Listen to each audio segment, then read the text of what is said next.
Bonjour à tous, je suis Clément Renaud, le fondateur de Louvinvest, la plateforme pour investir en SCPI. Et aujourd'hui, je vous retrouve pour analyser un cas client et découvrir la meilleure manière d'investir en SCPI pour ce type de profil. N'oubliez pas que vous avez accès dans la description à tous les liens vers des simulateurs ou la prise de rendez-vous avec nos conseillers. Les rendez-vous sont évidemment gratuits. Alors aujourd'hui, on se retrouve pour une vidéo où nous allons comparer toutes les manières possibles d'investir en SCPI et évidemment, nous allons réaliser une analyse de la performance de ces différentes solutions. Je le rappelle, comme d'habitude, les performances passées ne préjugent pas des performances futures et les objectifs de rendement qui sont indiqués sont indicatifs. Ils nous servent à faire des calculs et notamment des comparaisons. Ils ne sont pas des garanties. Alors, le profil que nous avons décidé d'étudier aujourd'hui, c'est donc un profil d'un célibataire d'une trentaine d'années, mettons 35 ans, qui souhaite investir 20 000 euros en pleine propriété avec pour objectif du coup de générer des revenus complémentaires, quelqu'un qui prépare peut-être son FIRE, sa retraite anticipée. Son profil gagne environ 65 000 euros bruts par an et nous allons découvrir comment investir de la meilleure des manières pour cette personne. Avant de faire les calculs, évidemment, il faut donner quelques éléments supplémentaires. Donc, vu les revenus que nous avons indiqués et la situation familiale, donc célibataire, en l'occurrence, nous avons pris un célibataire sans enfant, nous aboutissons à une tranche marginale d'imposition de 30% et un taux moyen d'impôt autour des 15%. Ces caractéristiques sont évidemment primordiales afin de réussir à vous calculer les rendements nets de fiscalité pour les exemples que nous allons prendre par la suite. Concernant les SCPI dans lesquels nous allons investir, nous avons pris une hypothèse relativement simple d'un taux de distribution brut de 5%. Alors je le rappelle, pour les SCPI donc européennes qui investissent en dehors de France, ce taux de distribution brut est donc brut également de fiscalité étrangère. Il faut donc déduire la fiscalité étrangère pour trouver le montant qui est réellement versé dans la poche de l'investisseur. Dans le cadre des SCPI françaises, eh bien, ce taux de distribution est brut de la fiscalité française. Et donc c'est bien ce que le client va percevoir et il va ensuite payer une fiscalité sur ses revenus. Nous avons pris une hypothèse de détention de 10 ans et donc tous les calculs que nous allons faire sont indexés sur une base de 10 ans. Et donc nous allons indiquer la somme des revenus potentiels générés sur cette période de 10 ans dans les différents cas de figures d'investissement. Aujourd'hui, les différentes stratégies que nous allons étudier sont dans un premier temps la stratégie, on va dire, la plus classique, l'investissement dit en direct. J'achète en tant que personne physique des parts d'une SCPI française. La deuxième stratégie va consister toujours à acheter en direct, donc en tant que personne physique, j'achète des parts, mais cette fois d'une SCPI 100% hors de France, donc ce qu'on appelle les SCPI européennes, SCPI qui investit en Europe, mais pas en France. Stratégie numéro 3, un petit peu plus compliquée, nous allons étudier le cas d'une personne qui va créer une SCI, une société civile immobilière, à l'impôt sur les sociétés pour investir dans des SCPI françaises. Cas numéro 4, toujours, donc la personne crée une SCI à l'IS, mais pour investir cette fois dans des SCPI européennes. Et sachant que nous allons également gérer un sous-cas dans le cadre de la SCI, qui est donc le sous-cas du compte courant d'associé. Donc accrochez-vous bien, on va couvrir pas mal de terrain dans cette vidéo, mais on va essayer d'être le plus succinct et le plus synthétique possible pour que vous ayez en fin de compte une comparaison très claire entre toutes les options que je viens d'évoquer. Alors on part donc sur le cas le plus traditionnel, le cas vraiment standard. Donc j'investis en direct dans une SCPI française. Petit rappel donc tout d'abord sur la fiscalité applicable à ce cas. Lorsqu'on investit en tant que personne physique dans une SCPI française, eh bien les revenus sont imposés à la tranche marginale d'imposition, puisqu'on considère que ces revenus viennent en supplément de nos autres revenus, notamment généralement les salaires ou peut-être des retraites. Et donc, ils viennent en supplément de ces revenus, on va dire, plus classiques, et ils sont donc imposés à la tranche marginale. Je le rappelle, l'imposition en France fonctionne avec un certain nombre de tranches, et donc les revenus complémentaires au-dessus de chaque seuil de chaque tranche sont imposés à cette tranche marginale. Cette tranche marginale peut être donc de 0, 11, 30, 41, 45%. En plus de cette imposition, qui est donc ce qu'on appelle l'impôt sur le revenu, il y a également les prélèvements sociaux qui vont s'appliquer sur les revenus d'une SCPI française. Les prélèvements sociaux sont de 17,2%. Donc, pour prendre un exemple, dans le cadre qui nous intéresse de ce client, vu qu'il a une tranche marginale à 30%, eh bien, les revenus qui seront générés par la SCPI française vont être imposés à 17,2% plus 30%. Donc 17,2% de prélèvements sociaux, 30% d'impôt sur le revenu pour un total de 47,2%, quasiment 50% d'imposition évidemment. Ça pique. Alors on rentre dans le calcul, donc on a dit que la SCPI que nous avions sélectionnée avait un taux de distribution brut estimé à 5%. Donc à partir de ces 5%, pour l'investissement donc de 20 000 euros, eh bien, le client va générer 1 000 euros de revenus complémentaires annuels. Alors ces 1 000 euros vont donc être imposés, comme je vous l'indiquais, à hauteur de 17,2%, soit 172 euros dans ce cas, sur les prélèvements sociaux, et à hauteur de 30% pour l'impôt sur le revenu à la tranche marginale, donc 300 euros. L'imposition totale est donc de 472 euros, et les revenus nets après impôt que garde l'investisseur sont donc de 528 euros. Sur la plage de 10 ans que nous avons considérée, cela signifie donc que le client va avoir une somme estimée de revenus potentiels de 5 280 euros. Alors ça, c'est le cas de la SCPI française. On note, cas le plus standard, 5 280 euros générés sur 10 ans. On passe désormais à la SCPI européenne. Pour rappeler la fiscalité de la SCPI européenne, il convient de se rappeler que dans un premier temps, pour les revenus générés hors de France, il n'y a pas de prélèvements sociaux de 17,2%. Donc ces 17,2% sont effacés instantanément de par le fait que nous avons investi dans une SCPI qui n'investit pas en France. En parallèle de cela, il y a également des conventions de double imposition qui font qu'en pratique, une personne physique qui investit dans des SCPI qui investissent hors de France ne va pas payer l'impôt sur le revenu à hauteur de la tranche marginale, mais à hauteur de tranche marginale moins taux moyen. Le cas que nous avions étudié ici considère donc une tranche marginale de 30% pour un taux moyen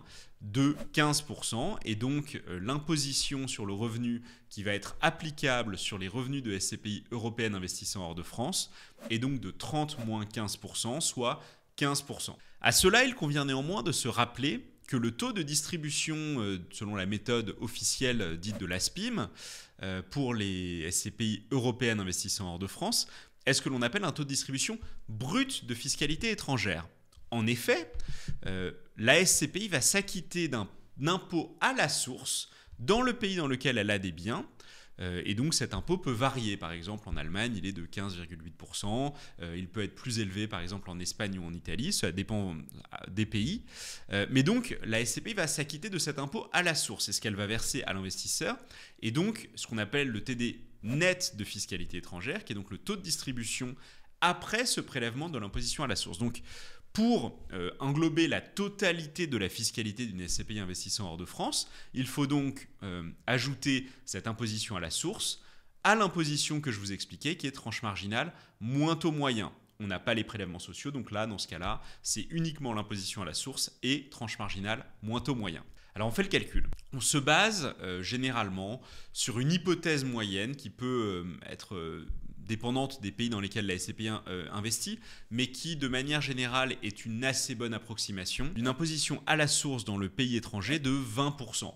Donc, par exemple, si l'investisseur a investi sur une SCPI dont le taux de distribution brut de fiscalité étrangère est de 5%, eh bien, le taux de distribution net de fiscalité étrangère est de 4%.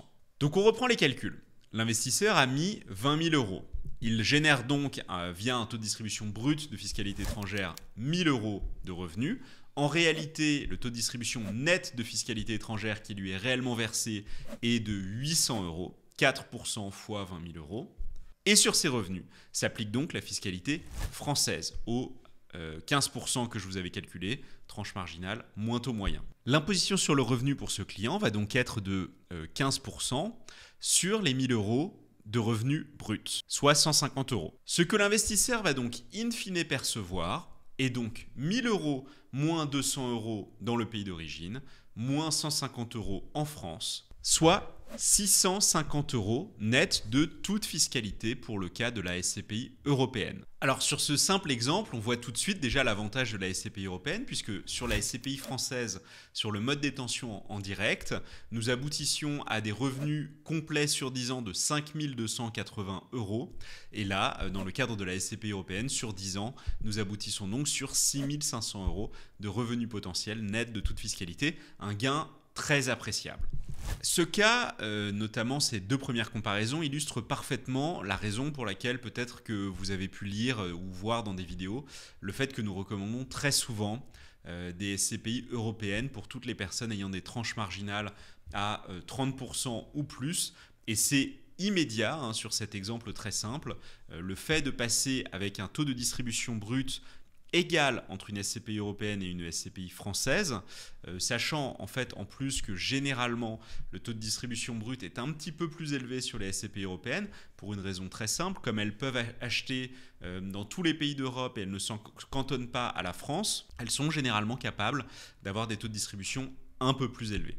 Donc quand bien même nous serions à taux de distribution brut égal, eh bien on voit tout de suite que l'impact de la fiscalité est très important et vient très souvent rendre la SCPI investissant en France moins intéressante. J'espère que cette vidéo vous plaît et que peut-être que vous réussissez à vous identifier au cas que nous présentons. Si ce n'est pas le cas, nous vous invitons à nous indiquer en commentaire le type de profil que vous aimeriez que nous traitions afin que nous puissions réaliser des vidéos qui sont le plus proches possible de vos profils. Vous pouvez également retrouver en description le lien vers les simulateurs et la prise de rendez-vous. Alors on enchaîne et on passe donc sur la deuxième méthode qui est donc la méthode via la SCI, méthode un petit peu plus compliquée qui va générer évidemment beaucoup plus de tâches administratives.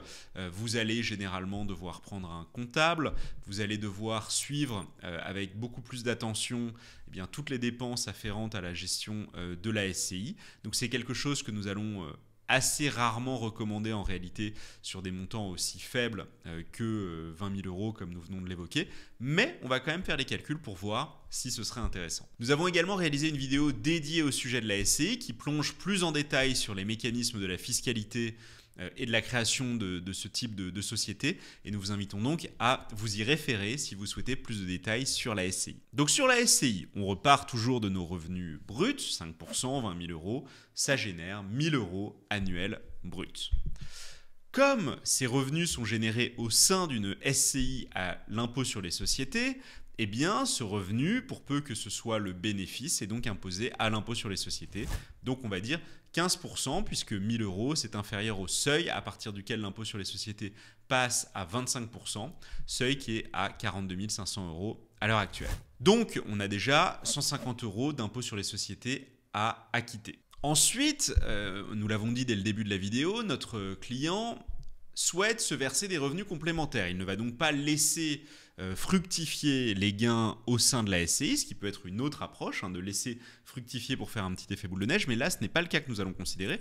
Nous allons considérer que le client va se verser des dividendes. Donc il a généré un bénéfice de 1 000 € sur lequel il a payé 150 € d'impôt sur les sociétés et il va donc se verser 850 € de dividendes. Les dividendes sont imposés à la flat tax, 30%. 17,2% de prélèvements sociaux, 12,8% d'impôt sur le revenu, ce qui nous génère un impôt de 30%, ce qu'on appelle la flat tax. Ces 30% donc des 850 € qui sont versés représentent 255 € de flat tax à payer. Le revenu net perçu est donc de 850 moins 255, soit 595 € générés in fine après toute la fiscalité dans la poche de notre investisseur. Ce qui génère donc des revenus potentiels sur 10 ans de 5 950 € dans le cadre d'un investissement via une SCI à l'IS sur des SCPI françaises. Alors on le rappelle, si l'investisseur avait investi en direct sur la SCPI française, il aurait généré 5 280.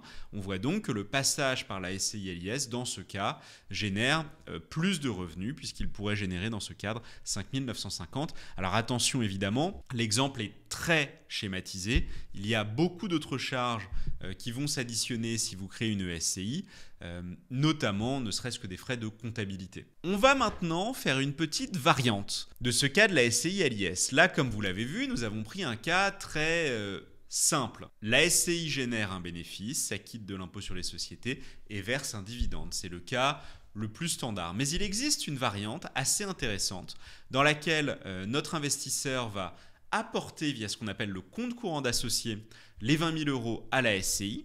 Donc en réalité, ce que ça signifie, c'est que l'investisseur apporte, fait une sorte de prêt des 20 000 euros à la SCI. La SCI lui doit ces 20 000 euros et il peut donc faire ce qu'on appelle la rémunération de son compte courant d'associé.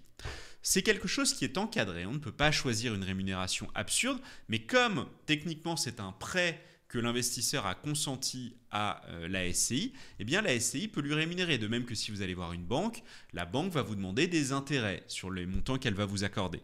Eh bien dans ce cas, la SCI peut payer des intérêts à l'investisseur. Alors comme vous le voyez sur le tableau que nous vous affichons, ces intérêts sont capés et le taux maximum est déterminé par période, selon la période d'arrêté de vos comptes.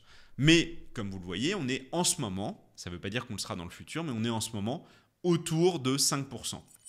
Donc on reprend les calculs. On imagine cette fois que la SCI génère 1 000 euros de rentrée d'argent via l'investissement dans la SCPI française et va rémunérer le compte courant d'associé au lieu de verser des dividendes. Dans le cadre où on rémunère le compte courant d'associé, ce qui est intéressant, c'est que les intérêts qui sont payés à l'associé pour le prêt que l'associé a consenti sont des charges déductibles. Donc imaginons cette fois qu'on considère que la SCI rémunère le compte courant d'associé à hauteur de 5%. On vient de le voir, c'est à peu près en ligne avec ce qui se pratique à l'heure actuelle. On a donc 1 000 euros de rentrée, qui sont donc les revenus générés par la SCPI, et on a 1 000 euros de remboursement d'intérêts qui sont donc les 5% des 20 000 euros du prêt de l'associé. Donc en fait, on a des revenus de 1 000 euros et des charges de 1 000 euros. Dans ce cas, la SCI n'a aucun bénéfice puisqu'elle a gagné 1 000 et payé 1 000 en intérêt du compte courant d'associé et donc elle est à un bénéfice nul. Dans ce cadre, il n'y a donc pas d'impôt sur les sociétés et les intérêts du compte courant d'associé qui sont versés à l'associé sont également soumis à la flat tax puisque les intérêts sont des revenus financiers et donc l'associé va payer cette fois les 30% sur 1 000 euros, soit 300 euros. Alors là où c'est intéressant, c'est qu'en fait la rémunération du compte courant d'associé, comme on vient de le voir, a un effet de neutralisation de l'impôt sur les sociétés. Dans ce cadre-là, alors là le cas évidemment a été fait de telle sorte, même si les chiffres sont corrects, 5%, vous pouvez le faire aujourd'hui, mais le cas fait qu'en fait on annule parfaitement l'impôt sur les sociétés, puisqu'on gagne 1 000, on perd 1 000, et donc en fait les 15% d'impôt sur les sociétés sont évaporés. Dans ce cadre, donc l'associé gagne 700 euros net de toute fiscalité par an, et donc sur 10 ans, on aboutit à 7 000 euros de revenus potentiels sur la période. Là, c'est évidemment très intéressant, c'est un montant très élevé et largement supérieur évidemment à ce que nous aurions pu obtenir en direct, mais même largement supérieur également à la méthode que je venais de vous montrer juste avant, dans laquelle on fait des bénéfices sur la SCI, on paye l'impôt sur les sociétés et on verse des dividendes. L'intérêt également de faire de la rémunération du compte courant d'associé dans ce cadre-là, c'est qu'on ne vient pas rembourser le compte courant d'associé. Donc si un jour l'associé veut par exemple revendre les parts de SCI et liquider par exemple la SCI, eh bien le montant des 20 000 euros lui est toujours dû. La SCI lui remboursera sans qu'il ne paye aucune fiscalité, c'est normal. Il avait fait un prêt qu'on lui rembourse et donc il n'y a pas de fiscalité puisqu'il n'y a techniquement pas de gain. Je prête 20 000, on me rend 20 000, je n'ai pas fait un gain de 20 000. Dernier cas du coup sur la SCI à l'IS, le cas des SCPI européennes investissant donc hors de France. Ce qu'il faut savoir, c'est que comme je vous le rappelais tout à l'heure, donc la SCPI s'acquitte d'un impôt dans le pays dans lequel elle détient les biens immobiliers. Et en fait, cet impôt, c'est une imposition sur les sociétés. Et le fait que ce soit une imposition sur les sociétés fait que par non-double imposition de l'impôt sur les sociétés, eh bien les revenus qui sont versés à la SCI ne sont pas soumis à l'impôt sur les sociétés en France. Donc si on reprend, on avait donc dit 5% brut de fiscalité étrangère, 4% net de fiscalité étrangère.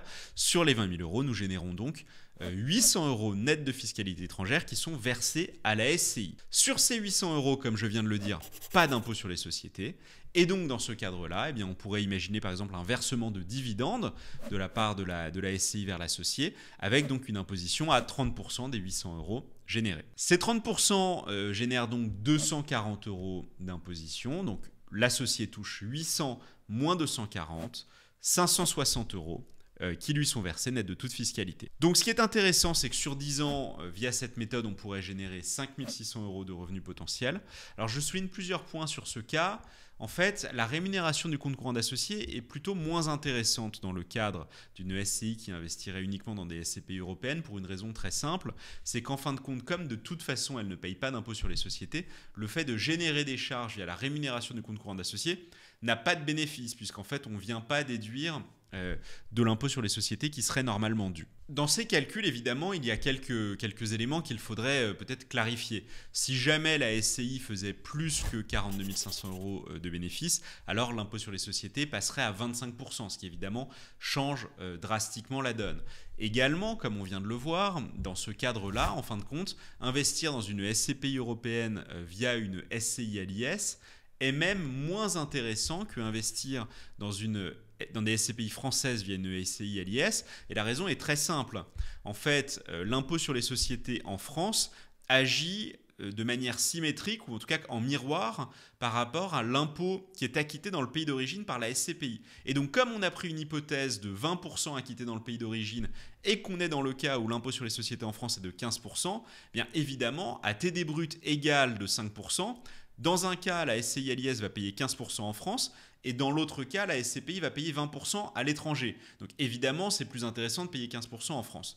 Donc c'est pour ça qu'il y a quand même pas mal d'éléments qu'il faudrait mettre un petit peu plus à plat pour avoir une analyse parfaite, notamment pour pouvoir comparer en fait quel est le TD brut réel de la SCPI européenne considérée par rapport au TD brut réel de la SCPI française dans laquelle nous investirions. Mais dans tous les cas, quand on investit en SCI, il est toujours primordial de comparer le TD net d'une SCPI européenne au TD brut moins impôt sur société en France pour une SCPI française. Et donc en fin de compte, il convient de vraiment analyser cette espèce de TD net effectif qui est donc le TD net de fiscalité étrangère pour la SCPI européenne et TD brut moins impôt sur les sociétés en France pour la SCPI française. Alors c'est l'heure des résultats. On a donc analysé pas mal de cas et donc on va partir du moins bon cas aujourd'hui traité. Le moins bon cas, et c'est pas très surprenant, c'est la détention en direct d'une SCPI française. Les revenus potentiels sur 10 ans que nous avons établis sont de 5 280 €, c'est le moins bon score de notre analyse. Deuxième, le cas d'une SCPI européenne via la SCI à l'IS. L'européenne fait un score très médiocre avec des revenus potentiels sur 10 ans de 5 600 € net de toute fiscalité. Ensuite vient la SCPI française qui est investie via une SCI à l'IS avec des revenus potentiels sur 10 ans de 5 950 € sans variante du compte courant d'associé, méthode donc classique, impôt sur les sociétés, puis dividendes. Vient ensuite l'investissement en direct dans une SCPI européenne qui pourrait générer des revenus nets de fiscalité sur 10 ans de 6 500 €. Très très bon score pour cette méthode très facile à mettre en application.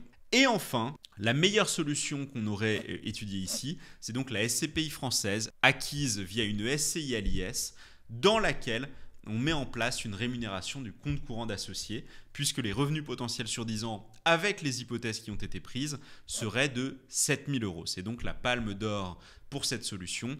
Comme je vous le rappelais, avec quand même pas mal de points d'interrogation, notamment quels seront les taux acceptables de rémunération du compte courant d'associé dans le futur. On ne le sait pas. On est en train d'observer que ces taux sont plutôt en train de baisser et c'est normal. Généralement, ils suivent les taux d'intérêt directeurs et l'inflation. Et donc, effectivement, en ce moment, eh bien, on est plutôt sur une baisse de ces taux. Donc aujourd'hui, on est un peu au-dessus de 5%. Rien ne nous garantit sur la période de considération de 10 ans que nous y resterons.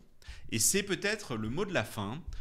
Quand on observe ces différentes solutions, effectivement, moi j'aurais plutôt tendance à vous recommander la SCPI européenne pour pas mal de raisons. Premièrement, c'est beaucoup plus simple. Vous n'avez pas à créer de SCI pour acheter des parts de SCPI européennes en direct. Le gain potentiel sur 10 ans est de 6 500 € versus 7 000 via la méthode de la SCI à l'IS et rémunération du compte courant d'associé.